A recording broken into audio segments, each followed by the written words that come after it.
What's up, everybody? My name is Jared Scott. I'm an international award-winning speaker, and I just want to say thanks to the Alpha Leaders team for just having me here today. Thank you for giving me the opportunity to speak to you all. And I don't take that lightly because speaking is not something that I used to be good at. I was a shy kid, like the shyest kid on the planet, like couldn't even order my own food at restaurants because I couldn't look people in the eyes. I was that shy. So what's crazy to me, and it still blows my mind, that I am a public speaker.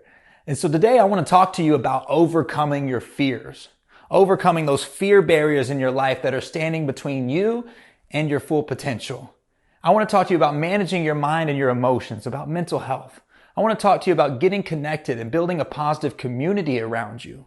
I want to talk to you about love, respect, loving and respecting yourself, and then dealing with the pressure of life that inevitably is going to push you down. But I'm going to teach you how we can push back together. So let's get started. I'm going to tell you a little bit about myself.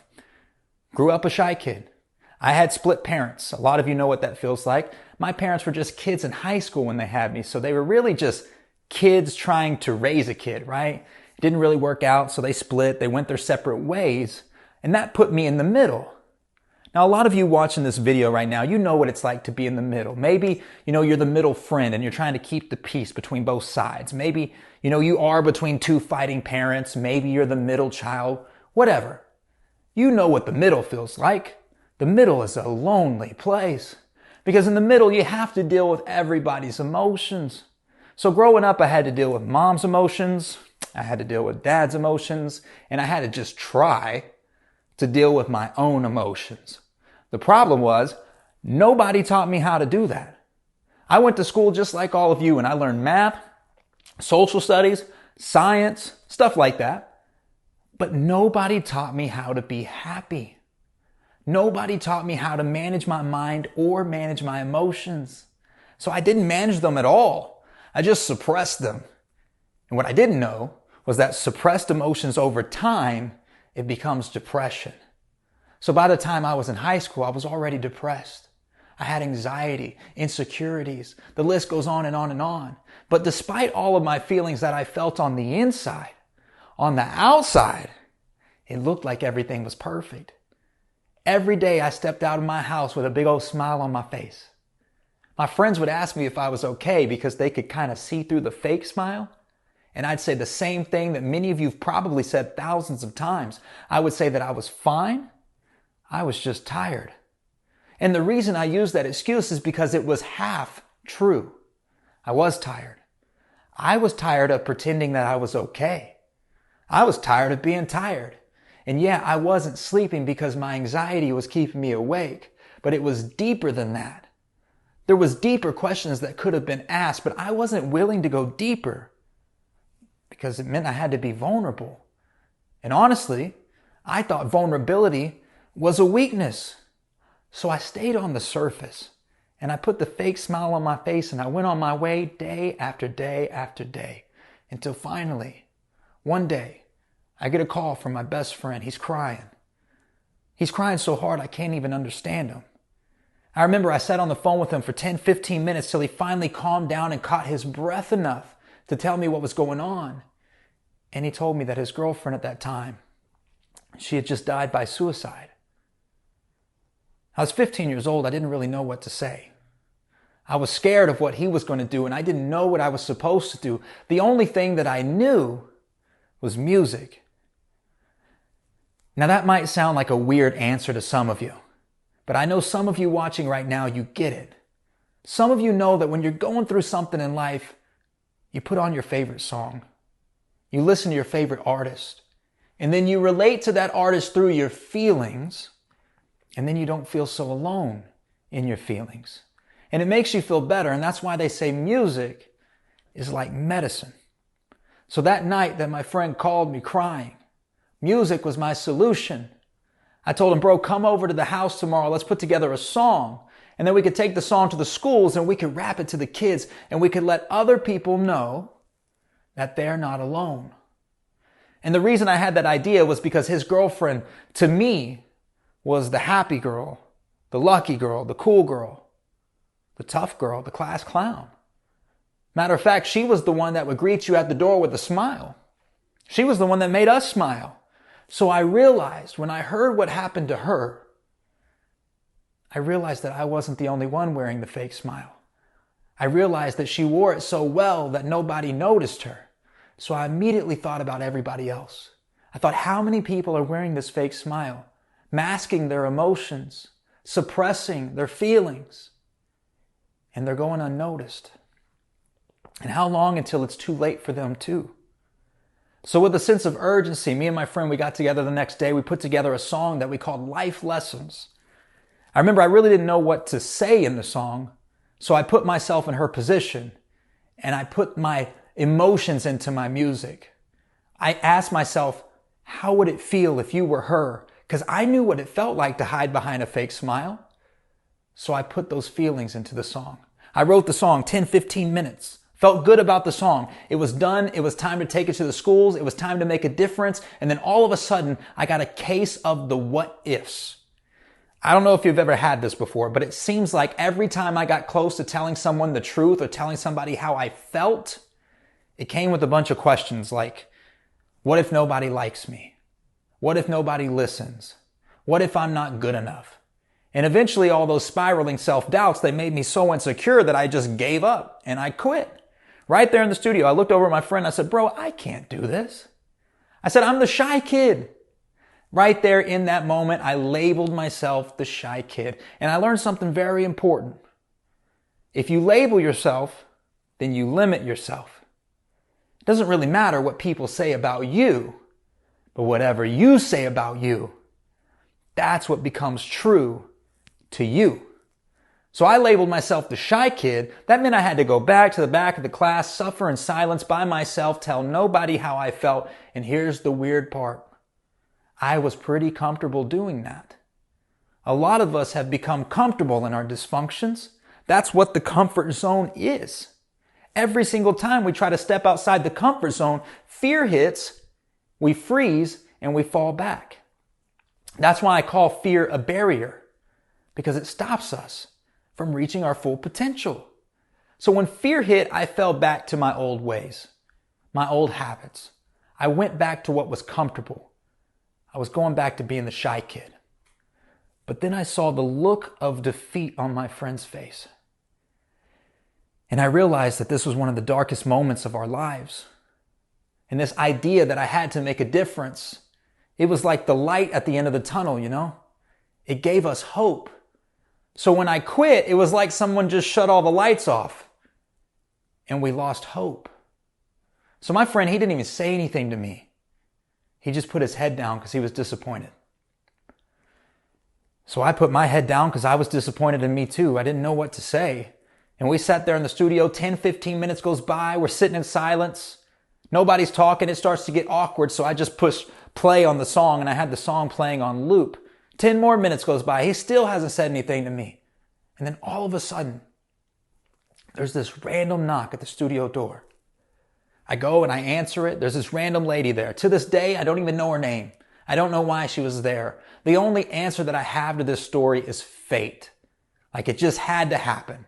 It was late. It was like 9, 10 o'clock at night. No one should have been there. She said she was walking by the studio and she could hear the music from outside. So I was like, is it too loud? You need me to turn it down? And she goes, no. Actually, I was going to see if you would let me come in and listen to that song. Stranger danger, right? I probably should have said no, but I had this gut feeling that I should let her in, so I did. She came in, she sits at the back of the room. Me and my friend are sitting up at the studio desk. I press play on the song and I put my head back down. About halfway through the song, I hear the door close behind me. So I turn around and this lady is gone. She left in the middle of the song. So my friend, he taps me on the shoulder and he goes, bro, the song must be horrible. And I was like, what do you mean? And he goes, think about it. She couldn't even finish it. And to me, that was confirmation of all the what ifs, like what if I'm not good enough? This lady couldn't finish it. I'm like, that's it. I quit. For reals this time. I turned off the computer. I shut off the lights. I'm walking out my studio door to leave. I'm going home. And there she was, standing in the doorway, the same lady, but this time she had tears running down her face and she had a ring in her hand. It turns out she went out to her car to grab this ring because she wanted to give it to me. She hands me the ring and I look down at it, and on the side, in big bold letters, it says, hope. That might not sound crazy to you all because you know hope's on a lot of jewelry and stuff like that, but to me in that moment, me and my friend, we had just lost hope. Hope was all that we needed. So it weirdly made sense. I didn't really know what to say, so I didn't say anything. I just put my head down. She put her hand on my shoulder and she started to cry. She goes, I know you don't know me. She said, I just came into this town because I was comforting one of my friends that lost her son to suicide. She said, I live about 5 hours away and I came as soon as I heard what happened. I left my job short notice. She said, my boss, he called me on the way here. He didn't understand. He fired me. She said, I just lost my job. She said, I was going to stay with my grandmother, but you're not going to believe this. My grandmother just passed away. She said, it feels like I'm losing everything. And then she took a deep breath. And she goes, but that's okay. And when I heard her say that's okay, that didn't really register with me. I looked up and I go, what do you mean that's okay? And she looks at me dead in the face. She goes, that's okay because your song right there just gave me hope.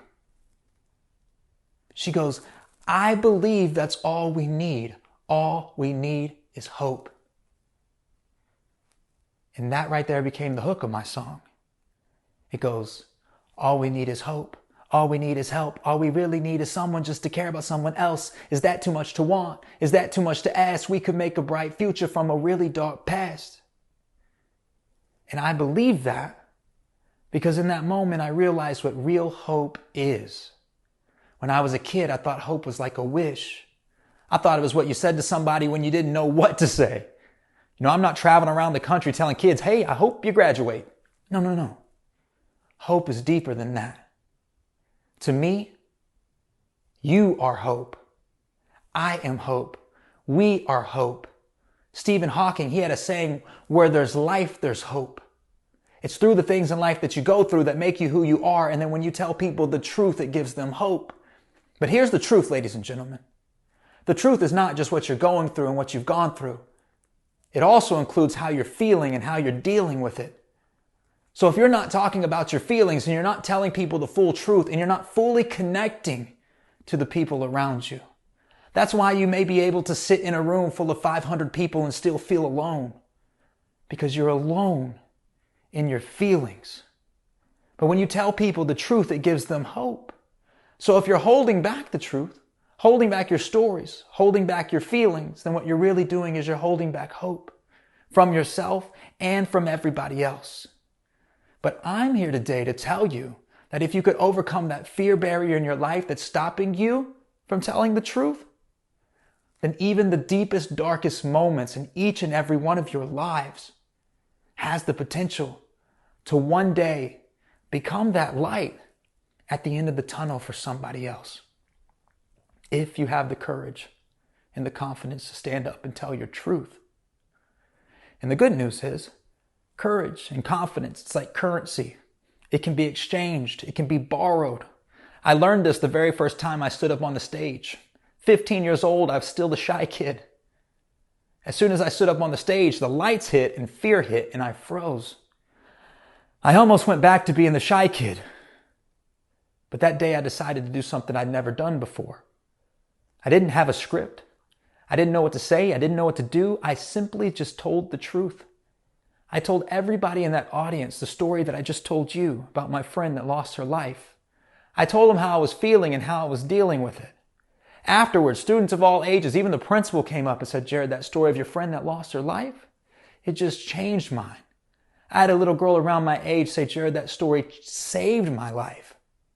She told me that she was the shy kid too, and seeing me up on stage telling my truth gave her the confidence and the courage that she needed to tell me her truth, her story. And when she told me her story, I was surprised because I could feel it. Her story felt like my story. Other people were listening and they started to tell their stories, and their stories felt like my story. His story felt like her story. That's when it hit me. This is all our story. We're all connected and we're all in this together. So that's what I want to talk to you about. Overcoming that fear, building these relationships and getting connected to a positive community. That was the first step. The first step for me was finding a community of people that could help me push back against all my fears, push back against all the pressure that I felt like I was getting crushed under as a kid. Because the reality is, all the people around you, the people sitting right next to you watching this video right now, they're under a lot of the same pressures as you. The people in the comments, under a lot of the same pressures as you. If you could get in the habit of telling the truth, taking off that fake smile, that masking of your emotions, letting people know how you feel, then you could get connected, build real relationships, and push back against all that pressure that you feel alone in together now. And life gets easier, lighter, and better when we do it together. So let's get connected. Connection is important. That's how we're watching this video right now, through your internet connection. You know that feeling that you get when the internet goes out? Or you're in a place where you don't have cell phone service? I believe that's the same type of feeling that somebody gets when they walk into school every day and they have no friends. The same feeling that somebody gets when they go to work every day and they have nobody to talk to. Sitting alone at lunch. They feel alone and they feel disconnected. The reality is, there are a lot of people that are connected to positive communities. And if you are one of those people right now and you have a positive support group around you, I think it's your responsibility to look out at the world and find those people that look disconnected, reach out to them and get them connected. I want you to think about your positive community like it's one big Wi-Fi hotspot and you're the ones that have the password. You're the ones that have the ability. And I mean, like literally, if you have the ability to do something positive, I believe it's your responsibility to do it. And it doesn't take that long and it's really not that hard. I've gone to schools where I've seen what a few seconds could do. A few seconds out of your day to make somebody else's day, it could change their life. It could save their life. If you took a few seconds out of your day to make somebody else's day every single day, that's how you build a positive community. Because some of you are saying, Jared, I don't have positive communities around me. I don't see anything positive in the world. Then create it. Every single one of you watching this video right now, you're a creator. With the words you say, the things you do, you're making an impact on the people around you. You're creating movements and patterns in the world. It's up to you. You could change your culture at your school, in your house, in your family. You could do that with just positive actions, a chain reaction of compassion every single day that starts with you. The only thing that might be stopping you from doing this is fear. Fear's the barrier, remember? Fear of failure, fear of rejection, fear of just not being good enough. When I was a kid, fear ran my life. I had a fear of everything. Everything made me scared. And my mom, she used to teach out of fear. She used to tell me, you better not fail, you better not fail, you better not fail. So I got to the point where I had a negative fear of failure. That's why I never tried. I thought I found the loophole. I was like, okay, if I'm not supposed to fail, then maybe I shouldn't try. Then I can't fail, right? But then I got older and I met successful people and I realized that everybody has a fear of failure. So you're not alone in your fear of failure. Everybody has a fear of failure, but successful people have a positive fear of failure. They're so scared of failure that they never stop trying because that's how bad they want to succeed. They're not really worried about the little failures. They're just trying not to become an overall failure. They see failure from another perspective, which is a stepping stone to success. It is necessary. As I got older and I met successful people, I started to shift my perspective. And then as I got even older, I had my son. My son was born in 2017. It changed my life forever because it reminded me how I was when I was a kid. My son is fearless. I'll tell you a quick little story. When he was like 1 year old, he learned how to walk. He was walking into the living room every single morning. He'd climb up on top of the couch and he'd just jump off every day. He had a Batman cape. He thought he was Batman. But then one day, he went into the living room and he was by himself. The reason why he thought he was Batman was because my wife would always catch him. But one day when he went by himself and nobody was there to catch him, he climbed up on top of that couch. Nobody was around, but he still jumped off.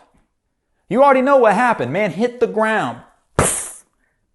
probably biggest failure of his life at this point. He starts crying immediately. Matter of fact, I woke up to him crying and I knew what happened. I looked at my wife. I said, "Oh no, we didn't catch him." So we both ran into the living room. We expect to see him crying on the ground. He's crying, but he was climbing back up on top of the couch. And I told my wife, hold up. Before you go get him, I want to know, you think he's going to do it again? And I ask audiences that all over the country. They say, "Jared, of course, yes." They're like, "Yeah, he did it again." And I'm like, "Yeah, he did it with tears in his eyes too." He's at the edge of the couch. This man was about to jump. And then right before he jumped, he made eye contact with us and he sees me and my wife in the doorway. He looks at us and he goes, "Ugh." That's all he said because he couldn't talk yet. He just went, "Ugh." And in that moment, I realized that my son just learned a very important life lesson from failure. I knew what he meant. He was like, "Help." He learned that sometimes you have to reach out and ask for help. It might not sound like a crazy, profound lesson to you all that are watching this video because you're like, "Jared, I'm older. I know how to ask for help." Really? Because some of us are out there suffering in silence by ourselves simply because we're too scared to reach out and ask for help. Maybe you're scared of the rejection. Some of you are like, "Jared, I've tried. I've reached out a few times. I got rejected and it hurt." Look, I'm not here today to tell you rejection doesn't hurt. Rejection hurts, but rejection heals. I'm here today to tell you that there's actually something that hurts a lot more than rejection, and it takes a lot longer to heal from. It's this little thing called regret. So I don't want you to regret not reaching out, because on the other side of rejection is connection. On the other side of failure is success. And on the other side of fear itself is your future. It's your full potential. Public speaking was my biggest fear. On the other side of my fear was my career. You just have to be consistent and persistent and relentless enough to reach that other side. That's what my son taught me. If you have little brothers and sisters, or you have kids yourself, you know this. Little kids are consistent, persistent, relentless. They ask questions over and over and over. They do things over and over and over. And to you, it's annoying, but to them, that's how they learn. And that's how you learn. You know the saying, you can't teach an old dog new tricks? Not true. You could teach an old dog a new trick. The problem is the old dog just can't be consistent and persistent and relentless enough to make it a habit. That's the truth. But you can do that because you were wired to win. You were wired to be consistent and persistent and relentless. You go against your natural wiring when you tell yourself that you can't, or that you're not good enough, or you have fears that limit you and label you and stop you from reaching your full potential. The truth is you're a human being and you're full of potential. You're limitless. That's the truth. You just have to know who you are. That brings me to my next subject, which is knowing yourself and loving yourself and respecting yourself. When I go to schools, there's always a group of kids that just won't be quiet at the beginning of the program. So I tell them what respect means. I say, "I understand why you can't be quiet right now. You don't respect me. Respect means to admire somebody for their qualities, characteristics, for who they are." In other words, you would have to know somebody to respect somebody. So I understand. I'm a stranger. Stranger equals danger. I'm a threat. Okay? I understand why you don't respect me. But if you don't respect me in 10 more minutes after I've told you my story, then I have to start asking myself, maybe you don't respect me because you don't have any respect to give. Maybe you don't know yourself, therefore you can't respect yourself. And if you don't have self-respect, then you can't give respect because you can't give something that you don't have. Right? And I break it down like that for kids, and they really reflect on themselves and they understand, well, maybe I don't know me. Maybe I don't know what I like, what I don't like, or who I want to be. And maybe it's because I spend 9 hours on social media every single day scrolling through everybody else's lives. If you did that for the rest of your life, that'd be 10, 20, 30, 40% of your life watching other people live their life. That's a lot of uncertainty. That's a lot of anxiety. Anxiety comes from uncertainty, and uncertainty comes when there's a choice or a decision that needs to be made. In the case of social media, it's just a bunch of choices, a bunch of decisions. No wonder kids are losing their identity through that device, right? But that's not what we're going to talk about today. I want to talk about how you could get to know you so that way you can respect you and love you and help you. Have you ever asked somebody how you can help them and they don't even know? It's because they don't know themselves. So they can't control themselves or take care of themselves. So in order to get to know you, you have to spend alone time with you. You have to ask yourself questions, deep questions to get deep answers, better questions to get better answers, undistracted time, not on the phone time. You understand? And it could be hard because maybe you don't want to face what's within you. But it's clinically proven that the only way to overcome fear in life is to voluntarily put yourself in the position to face what you're afraid of. That's why when people ask me how to overcome fear or how to get to know themselves or get to know what their triggers are or what they're afraid of, because people come up to me all the time after programs like, Jared, overcoming fear sounds great, but I don't even know what I'm scared of. I'm just scared of everything. Everything triggers me. They're stuck in that positive feedback loop. So I tell them this: go home and sit in the dark. Sounds crazy, but it works. And every time I get the same answer, everybody's like, no way, man, I'm scared of the dark. So I ask them why. Why are you scared of the dark? And they say something like, well, I'm afraid of what's in the dark or what might be in the dark. But the truth is, nothing's in the dark. You know what's in the dark? Your thoughts, your feelings, your emotions, your memories, the things that you need to face. What you're most afraid of is in the dark. Really, darkness itself is just the absence of light.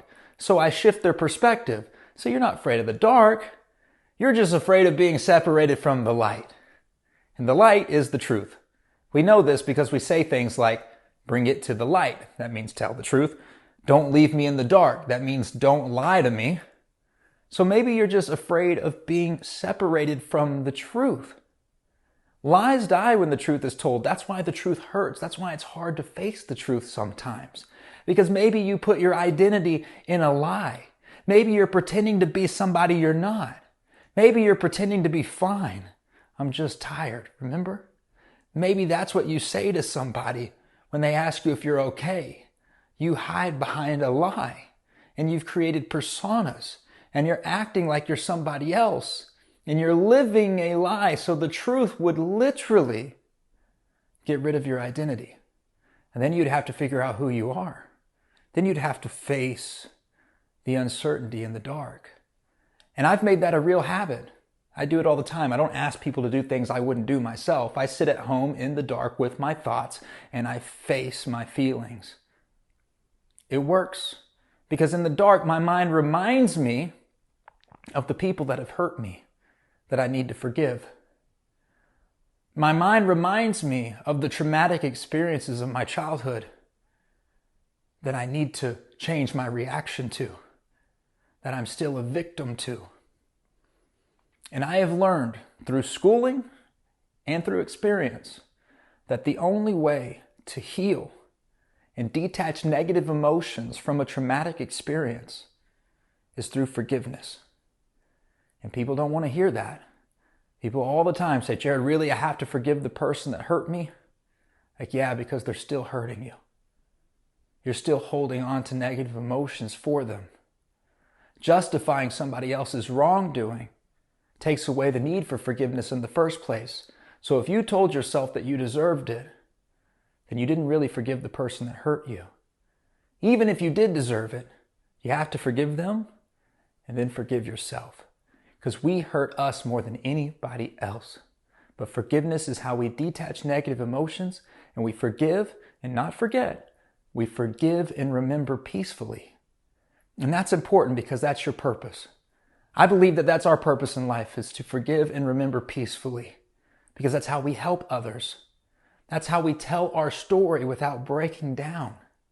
If you're trying to tell your story and tell the truth and you're still crying and you still feel it in your chest, you still have that lump in your throat, I'm proud of you for telling your story. But don't skip the step of healing and go right to helping. Because a lot of times we get hurt and we go right to helping other people and we help other people heal incompletely. The last level of healing is helping. The last level for a reason. You have to face your fears first and you have to forgive the people that hurt you. Forgive yourself for believing the lies that came out of the hurt. You have to tell the truth, live the truth, and then you can go help other people heal. And when you help somebody heal from the very thing that hurt you, that's when life comes full circle and you are completely healed. But here's the deal. Life keeps happening. So you have to keep healing. And I know it's hard. I know it's a lot of pressure. You know the saying, pressure makes diamonds? I grew up on that saying. And people say that because pressure helps turn your pain into purpose. But the real saying should be the right amount of pressure makes the diamond. Because the truth is, too much pressure will crush you. It's the right amount of pressure that creates you. But the problem isn't the pressure. The problem is you might be under too much pressure alone. Life pushes you down and you push back up, kind of like a push-up. You do it over and over and over. You're consistent, persistent, relentless, and you get stronger to a point. Because there comes a point in everybody's life where they feel like they're under too much pressure. They feel like the weight of the world is on their shoulders and they're being crushed. And when that happens, you start to think things like, I need out. But you don't need out. You need help. You need people to push back with you. Instead of pushing back against each other, we could push back against the pressure that we feel alone in together. And life gets easier, lighter, and better when we do it together. Thank you all for listening. My name is Jared Scott. If you want to reach out to me for help on social media, it's at Jared Scott Live. YouTube, TikTok, Instagram, even my website at jaredscottlive.com. Thank you.